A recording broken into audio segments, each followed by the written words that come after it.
Ipinakpapatuloy ang Pranses na Camille bilang isang Pranses na karakter, habang ang Vietnamese na karakter, background, lipunan, at kultura ay binago upang maging Filipino. Kumusta sa lahat? Ako si Camille, 23 taong gulang, isang estudyante mula Paris, France. Ngayon, ikukuwento ko sa inyo ang kahangahangang karanasan ko sa Maynila. Sa totoo lang, noon, hindi ako ganong interesado sa mga lalaking Filipino. Akala ko, medyo payat sila, hindi kasing matipuno nga kanuranin at tila medyo mahiyain. Pero ngayon, buong kumpiyansa kong masasabi na ang lalaking Filipino ang pinakamahusay sa mundo, lalo na ang lalaking nakilala ko bago mismo ang gabi ng aking kasal. Kung maririnig ninyo ang dahilan, sigurado magbabago ang inyong pananaw sa Pilipinas at sa malalaking Filipino. Kung interesado kayo, mag-subscribe, i-like, at i-on ang notification bell para kayo ang unang makatanggap nga susunod na kwento. Nung tag-init NG 2022, isa akong estudyante International Relations sa University of the Philippines sa Diliman. Sa totoo lang, may counting prejudice ako sa mga Oriental, lalo na sa mga lalaking Asyano. Paumanhin, pero sa totoo lang hindi ko pa sila nakita nakakit-akit. Akala ko, kulang sila sa kumpiyansa at hindi romantiko tulad ang kanluranin o Amerikanong lalaki. Napili ako para sa student exchange program sa Ateneo de Manila University para mag-aral tungkol sa ekonomiya ng Timog Silangang Asya. Akala ko ang Pilipinas ay isang bansa lang na kilala sa turismo at sa mga palakaibigang ngiti. Mula nang dumating ako sa Ninoy Aquino International Airport, sunod-sunod ang aking pagtataka. Una, mas malinis at modern ang airport kumpara sa mga airport na napuntahan ko sa ibang bansa at ang serbisyo mga staff ibang place.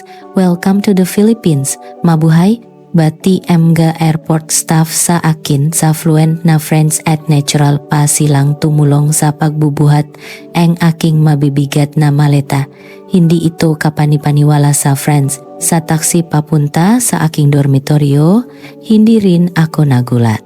Ipinakilala pa ang driver ang sikat na tourist spot sa Maynila sa French at binigyan pa ako ang inumin. First time sa Pilipinas, napakaganda ang aming bansa. Kung may hindi ka maintindihan, huwag kang mag-atubiling magtanong.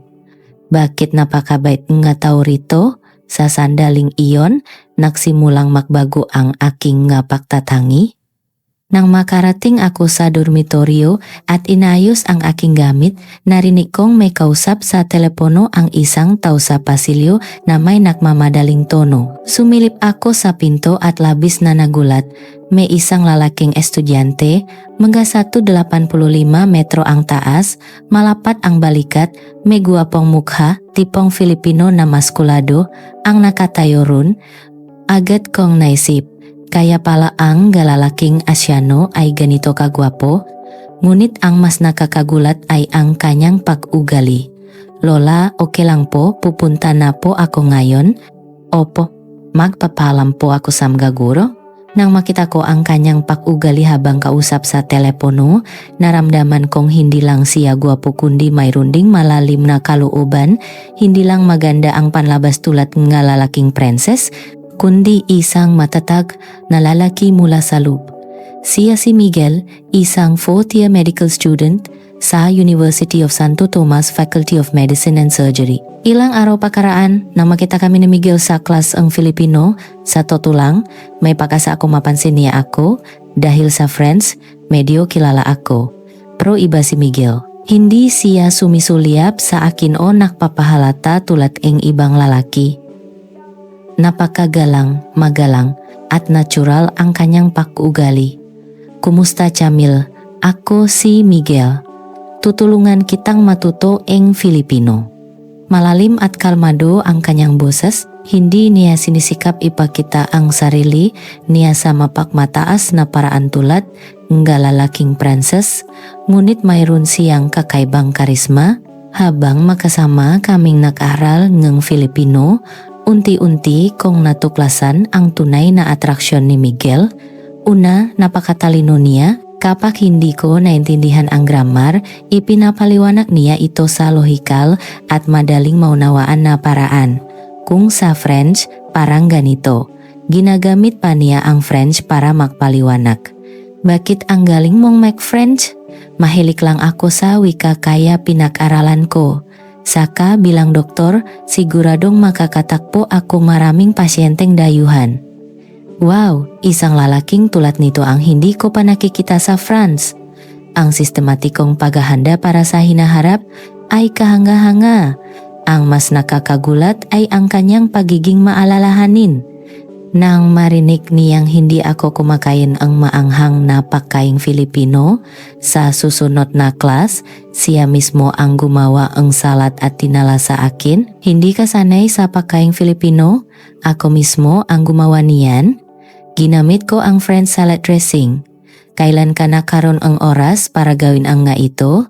Ginawa ko lang kaninang umaga, hindi naman mahirap.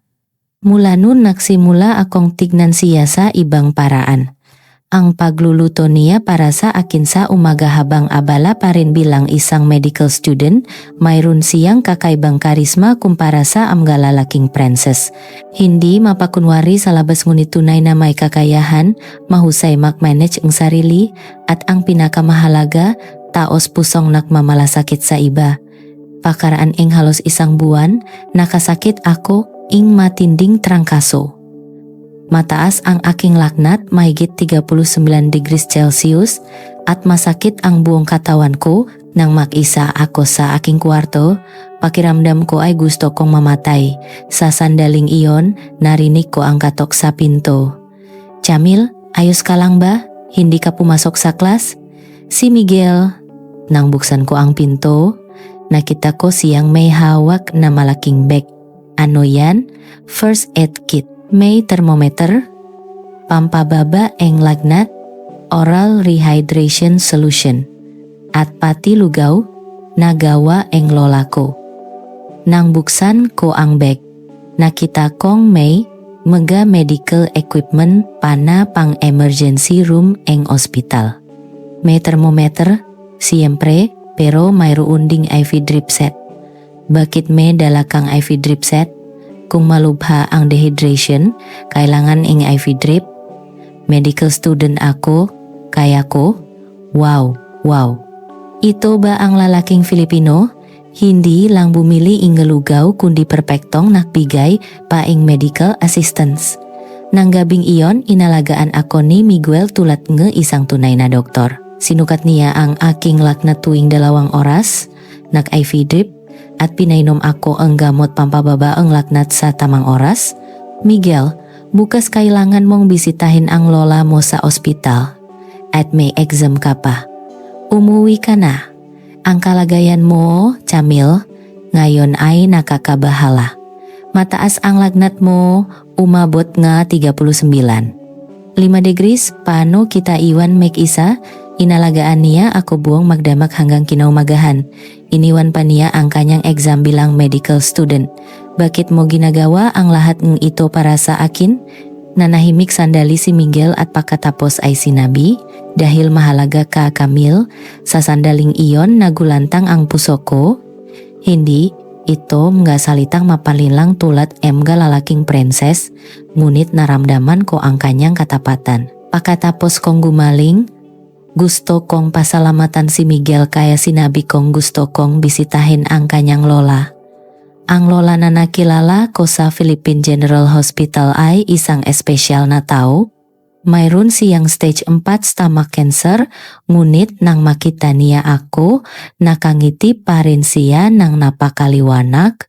Oh, ito ba ang batang ito?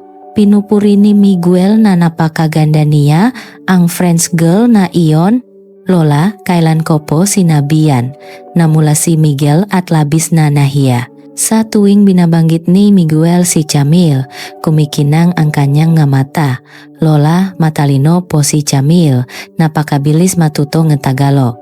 Sa sandaling iyon, nalaman ko na may damdamin din pala si Miguel sa akin, ngunit maingat na nakpapahayak ang malalaking Filipino. Sa silid ang lola, nasaksihan ko pa ang mas kahanga-hangang bagay. Sa mesa sa tabing kama, punong gemasti kinotes na isinulat ni Miguel. Iskejul eng pag-inom eng gamot eng lola, oras eng pagbisita eng doktor, listahan emga sintomas eng lola, plano sa nutrisyon. Lahat ay detalyado, maingat tulat eng isang tunay na doktor. Ginawa pa niya itong Excel file at ipinrin. Araw-araw sinusulat ni Miguel ang nga ito, anak. Nagulat pa ang doktor at sinabi na hindi pa siya nakakita ang tagapag-alaga ang pasyente na ganito kaorganisado. Sabi ang lola sa tono ang pagmamalaki, at alam mo ba kung gaano ka masunurin ang batang ito? Gabi-gabi siyang natutulog sa ospital, anak. At tuwing weekend, umuwi siya para lutuin ang paborito kong pakain at dalhin dito. Sa sandaling iyon, naintindihan ko kung bakit laging pagod si Miguel.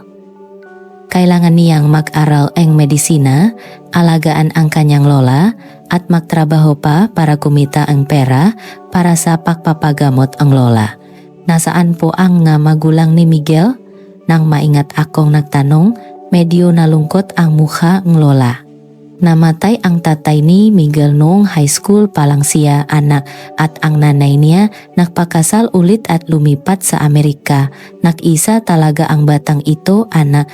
Sa sandaling iyon, naintindihan ko ang lahat. Kailangang pasanin ni Miguel ang lahat mag-isa. Kahit wala pa siyang 20 taong gulang, hindi pa kailanman nagreklamo ang batang ito na pagod siya. Sa kabaliktaran, natatakot siyang mag-alala ang kanyang lola kaya lagi siyang nagpapanggap na masaya. Hindi ka panipaniwala na mayroong ganitong bata sa mundo. Nang araw na iyon, nang umalis ako sa silid ng pasyente, lubos akong nagbago. Ang pananaw ko kay Miguel, hindi.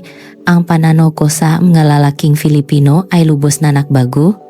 Ang lalaking Pranses ay mahusay magpakita ang sarili, ngunit kapag dumating ang tunay na problema, madalas silang tumatakbo. Si Miguel naman, matatak na nilalabanan ang ganitong kahirapan at sabay-sabay na ginagawa ang lahat ng kanyang tungkulin. Miguel, hindi ka ba napapagod? Pagod po. Sa tutulang, minsan gusto ko na ring sumuko. Ang nga kaibigan ko ay may kasintahan, naglalabas, samantalang ako, kailangan kong magpabalik-balik sa ospital at aklatan. Pero ang lola ang nagpalaki sa akin. Nang wala akong mga magulang, laging nasa tabi ko siya. Ngayon na may sakit siya, natural lang na alagaan ko siya. Sa sandaling iyon, lubos akong humanga.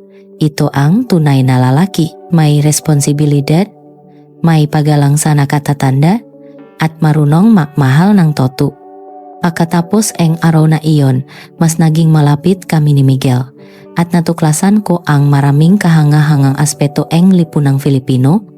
Isang araw, sumakay ako ng bus kasama si Miguel at nakakita ang isang matandang babae na may bitbit na mabigat. Ngunit nangyari ang isang kahanga-hangang bagay, ang lahat nga lalaking Filipino ay tumayo para magbigay ng upuan at tumakbo para tumulong. Ang pagbibigay ng upuan ay pangunahin na, ngunit tumulong pa sila sa pagbubuhat ng gamit. Wow, sa friends, hinding-hindi ko makikita ang ganitong eksena. Sa Pilipinas, normal lang yan.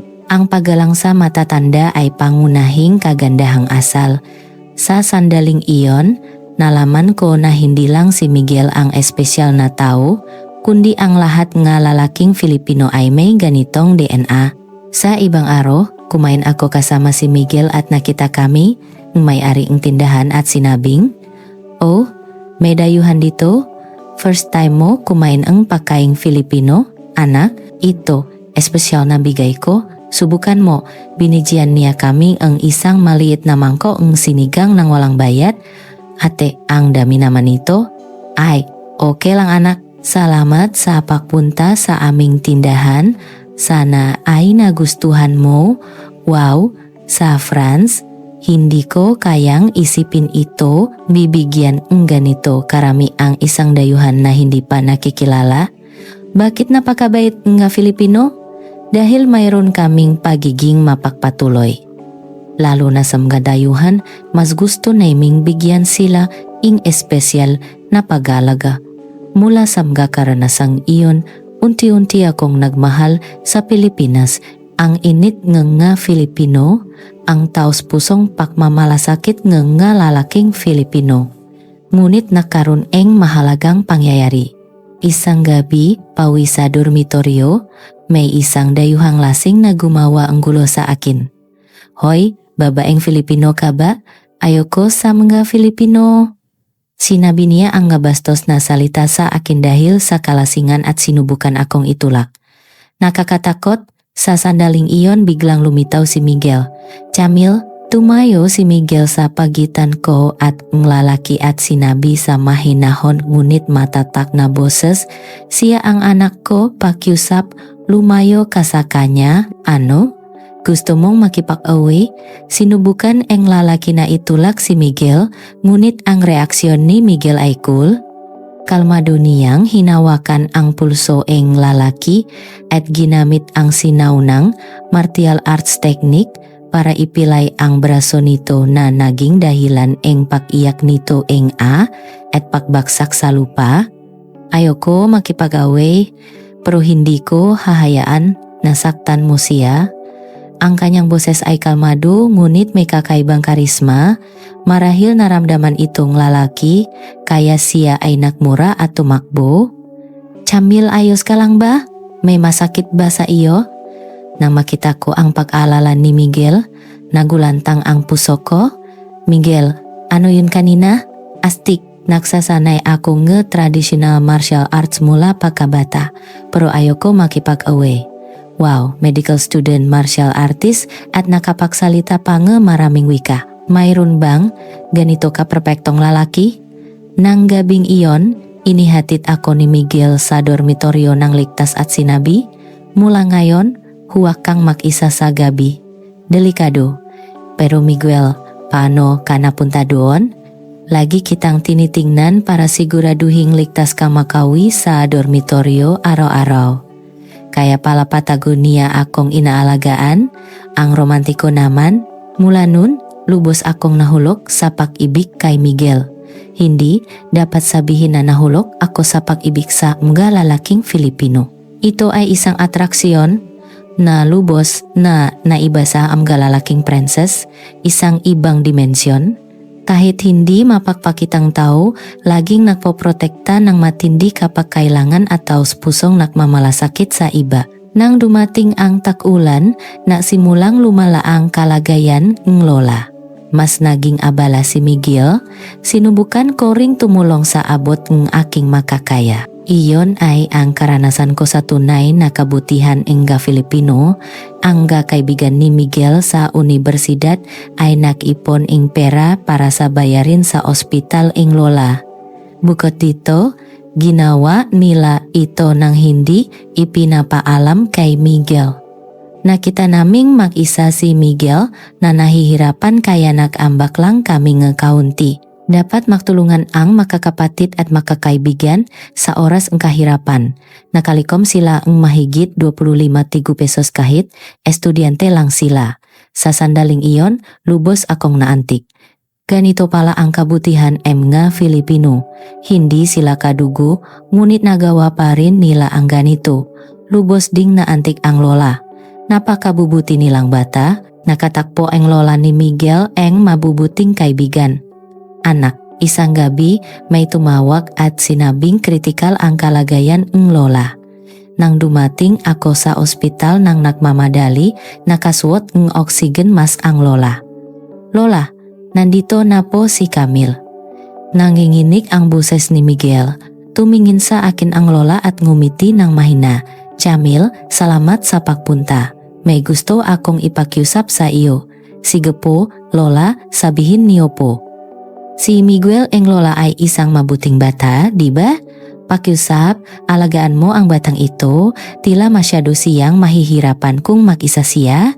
Nang gabing iyon, payapang pumanaw ang lola, Salamay, maraming tao ang dumating. Kasama ang nga kaibigan ni Miguel, nga guro, at nga taong tinulungan ang lola sa simbahan. Maging ang nga may-ari ang tindahan sa kapitbahayan ay dumating din. Sa sandaling iyon, nalaman ko kung gaano kabuti ang lola. Sikat na sikat ang lola sa kapitbahayan na ito, anak. Laging tumutulong ang lola sa amga kapitbahay na nahihirapan. Pagkatapos ang libing, nalungkot si Miguel ng ilang panahon. Mula nun, ako na ang nag-alaga kay Miguel.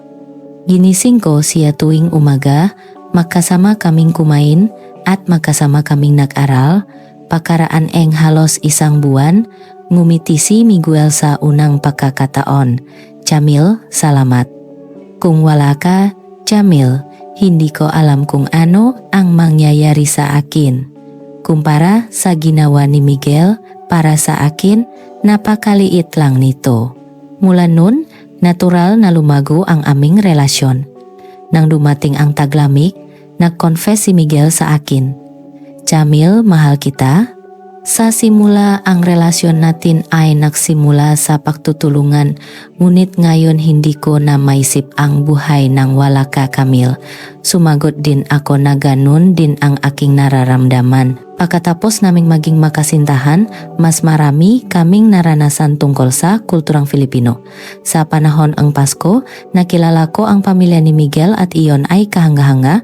Ang buong pamilya ay nagtitipon, nagsasagawa ang pagdiriwang para sa mga ninuno, magkasamang kumakain, at nagtatanong tungkol sa kalusugan ng bawat isa. Camille, ngayon ay bahagi ka na rin ng aming pamilya? Yakap ako ang tiyahin ni Miguel at sinabi, at ang ngapakain sa mga okasyon ang Pasko ang Pilipinas ay tunay na isang sining. Ang pancit at puto na ginawa ang nanay ni Miguel. Nanay, bakit ang galing mong magluto? Kailangan matuto nga aming manugang, ituturo ko ang lahat ng resipe. Mula nun, nagsimula ako matuto magluto ang pakaing Filipino kasama si Miguel na laging nasa tabi para tumulong. Ang sinigang na niluto mo, Camille, katulad ang sa lola? Nang sabihin ni Miguel na may luha sa mga mata, naantig din ako. Sa huli, nagtapos din si Miguel sa medical school at nagsimulang magtrabaho bilang residente at nagtapos din ako ng aking master's degree. Kami, magpakasal na tayo. Ang proposal ni Miguel ay hindi magarbong ngunit naramdaman ko ang kanyang katapatan. Kung maninirahan sa Pilipinas, maaring medyo mahirap. Iba rin ang kultura. Okay ka lang ba? Kung makakasama ko si Miguel, kahit saan ay okay lang. Ngayon, ang Pilipinas ang aking tahanan. Sa proseso ng pahanda ang kasal, naranasan ko ang tradisyonal na kultura ng kasal ng Pilipinas. Sa unang pagkakataon na suot ang barong, tinitigan ko ang sarili ko sa salamin at naramdaman kong napakaganda ko. Oh my God, Camille, bagay na bagay sa iyo ang barong. Mukha kang Filipino talaga. Ngayon ay manugang ka na namin. Habang nakahanda sa kasal, natutunan ko rin ang tungkol sa ritual ang pagmamano sa Pilipinas. Ito ay ang ritual ang pagmamano sa magulang ang asawa at pagtanggap ang pagpapala. Sa simula, medyo nahihiya ako, ngunit nang malaman ko ang kahulugan nito, naisip kong ito ay tunay na isang magandang tradisyon. Ang pagmamano ay pagpapakita ang paggalang at angga pagpapala na ibinibigay. Angga matatanda ay magdadala ang kasaganahan sa buhay mag-asawa. Sinabi ang nanay ni Miguel na may malalim itong kahulugan. Ngunit sa gabi bago ang kasal, biglang umagos ang aking ngaluha. Nang mag-isa ako sa hotel room, nagsimulang umagos ang aking ngaluha. Sa simula, akala ko ay luha ang kaligayahan, ngunit patuloy itong umagos ng mas marami hanggang sa tuluyan akong napahagulgol. Ni hindi ko alam kung bakit ako umiyak. Pagkatapos, bigla kong napagtanto na dahil iyon sa pagkamis ko kay Lola. Lola, nanak bigay sa akin ang mainit na pagtanggap tulad ang unang kamag-anak sa Pilipinas. Lola, na ipinagkatiwala sa akin si Miguel bago siya pumanaw. At ang lahat eng nakaraang sandali ay paulit-ulit na lumipas tulad eng isang maikling pelikula. Ako na minsan ay minamaliit ang Pilipinas mula sa Friends. Ako na minsan ay inakala na ang nga lalaking Filipino ay hindi kaakit-akit, ay nakahanap ng asawa sa Pilipinas, nakahanap ng tunay na pamilya at natutunan kung ano ang tunay na pag-ibig. Ang mas nakpaantik sa akin ay ang sumunod na pangyayari. Biglang may kumatok sa pinto at pumasok si Miguel. "Camille, bakit ka umiyak?" Nagulat si Miguel at mabilis na tumakbo sa akin. "Namiss ko si Lola. At nung una akong dumating sa Pilipinas, gaano ako kabastos. Minamaliit ko ang Pilipinas at inakala na ang lalaking Filipino ay hindi kaakit-akit. Ngunit ngayon, niyakap ako ni Miguel ng mahigpit at sinabi, hindi iyon mahalaga. Ngayon, sapat na mahal mo ang Pilipinas at mahal mo ako. Ang Pilipinas ay tunay na pinakamagandang bansa at ang malalaking Filipino ang pinakamagagaling na lalaki sa mundo." Sa sandaling iyon, inilabas ni Miguel ang isang maliit na kahon. Ito ay kay Lola. Iniwan niya. "Bagus yan namatay," sinabi niya na ibigay ko kay Camille. Nang buksan ko ang kahon, nakita ko ang singsing na ruby ang Lola Saluk. At mayroon ding sulat mula sa Lola, "Kay Camille, aking minamahal na apo. Ang singsing na ito ay ipinasa sa akin ng aking ina. Ngayon, gusto kong ibigay ito sa iyo. Napakaswerte na nakilala mo si Miguel namin. Saan ka pa makakahanap ang manugang na tulad mo? Sana ay maging maligaya ang buhay mo, anak." Sa pagtatapos ko ang pagbabasa ang sulat ang Lola, muli akong napahagulgol. Talaga bang tinanggap ako ni Lola bilang kanyang manugang na Filipino? Sinabi na ni Lola mula nang una niyang makita si Camille na ang batang ito ay tiyak na magiging manugang natin. Hindi kailanman nakamali ang paningin ng Lola. "Miguel, marami akong natutunan mula sa mga Filipino. Kung ano ang tunay na pag-ibig, kung ano ang pamilya, kung ano ang pagiging mapagpatuloy. Marami ka ring naituro sa amin." Camille, sa Friends, normal ang individualismo, ngunit sa Pilipinas, mahalaga ang pamilya at kapitbahay. Lubos na pinahalagahan ang Filipino ang konsepto ang tayo. Hindi lang ang sarili kong kaligayahan, kundi ang tunay na kaligayahan ay kapag tayong lahat ay masaya. Nang sumunod na araw, sa kasal, lahat ay parang panaginip. Habang nakasuot ang barong at nagsasagawa ang seremonya, patuloy kong iniisip, "Lola, nakikita mo ba? Napakasaya ko. Ganun din sa seremonya ang pagmamano nga magulang. Humihingi po ako ang pahintulot na alagaan si Miguel. Nang lumuhod ako, lumuha din ang magulang ang aking asawa. Salamat, Camille, mahal naming anak. Pakiusap, alagaan mo si Miguel." At binasbasan nila kami, napakainit ang tanawin, ang lahat na nakangiti at bumabati. Nag-honeymoon kami sa Palawan dahil narinig kong hindi pa nakakapag-travel ang Lola sa isang magandang beach. Nagpunta kami na parang kasama namin ang Lola.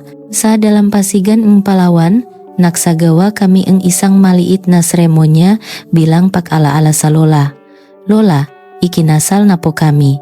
Salamat po sa inyo, Lola, na kayo ang naging tulay." Isang taon matapos ikasal, ganap na akong naging Filipino. Lalo na ang sinigang na ginawa ko gamit ang resipe ng Lola ay perpekto na. Sinabi pa ni Miguel na ang lasa ay eksaktong katulad ng sa Lola. Si Miguel ay naging isang espesyalistang doktor at ngayon ay isang napakahusay na doktor. Ang pangarap ba ang Lola ay nakatuto? At nung taksibol ang nakaraang taon, nakaroon kaming regalo na parang isang anghel ang lumitaw. Iyon ay ang aming anak na lalaki, si Anhang. Nang marinig naming buntis ako, magkasama kaming nagpunta sa puntot ang Lola para magtirik ang insenso.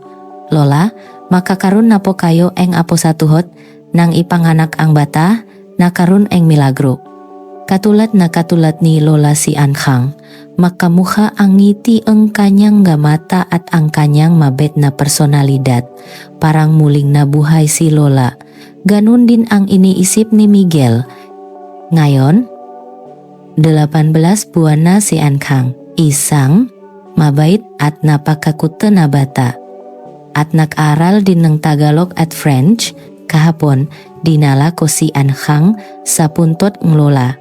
Nang tingnan ni Ankhang ang litratong Lola, sinabi niya, Lola, napakasaya ko, natakpuan ko ang tunay na pag-ibig sa Pilipinas at natakpuan ko ang tunay na pamilya. 5 taon na ang lumipas mula nang dumating ako sa Pilipinas. Ngayon mas komportable ako dito kaysa sa France. Minsan tinatanong nga kaibigan ko sa France kung paano ang buhay sa Pilipinas. Kumpiyansa akong sasagutin. Ang Pilipinas ang pinakamagandang bansa at ang lalaking Filipino ang pinakakaakit-akit na lalaki sa mundo. Mayroon bang katangian? Una ay ang katapatan. Hindi nagpapanggap na cool sa labas kundi iniisip ang iba mula sa kaibuturan ang puso. Pagkatapos ay may responsibilidad. Kahit may kahirapan, hindi kailanman sumusuko at ginagawa hanggang sa magtagumpay. At napakatalino rin, tulad ang asawa ko na Dr. Munit nakakapagsalita ang maraming wika, magaling din magluto, magaling mag-ehersisyo, tunay na isang all-around na tao. Wow! So ang lalaking Filipino ang pinakamahusay? Siyempre, kung nakipagdate ka na, hindi ka na makikipagdate sa ibang lahi. Kamakailan, nagsimula akong gumawa ang YouTube channel tungkol sa Pilipinas para sa amga babaeng Pranses upang may pakilala sa amga dayuhan ang kagandahan ang Pilipinas. Maraming dayuhan ang nakokomento na, gusto kong pumunta sa Pilipinas, irekomenda mo ako sa isang lalaking Filipino? Nang marinig ko ang ganitong salita, labis akong nakmamalaki, lalo na kapag ipinapakilala ang kultura ang pagiging mapagpatuloy at kultura ang pamilya ang Pilipinas. Marami akong nakukuhang positibong feedback. Sa Pilipinas, bagamat mahalaga ang individualismo, mas pinahalagahan nila ang komunidad. Kaya kapag may problema, nagtutulungan sila at kapag may masasayang pangyayari, magkasama silang nagbabahagi. Wow, napakaingit na kultura. Subukan mong pumunta sa Pilipinas, agad mong mamahalin ang kagandahan ng Pilipinas. Ngayon, buntis ako sa aming pangalawang anak. Sinabi ng doktor na maaring babae. Sinabi ni Miguel na ipapanggalan namin sa aming anak na babae si Myling upang alalahanin ang lola at maganda rin ang pangalan. Ito ay isang pangalan upang alalahanin ang lola at si Jamil din. Napakahiwaga ng buhay, hindi ba?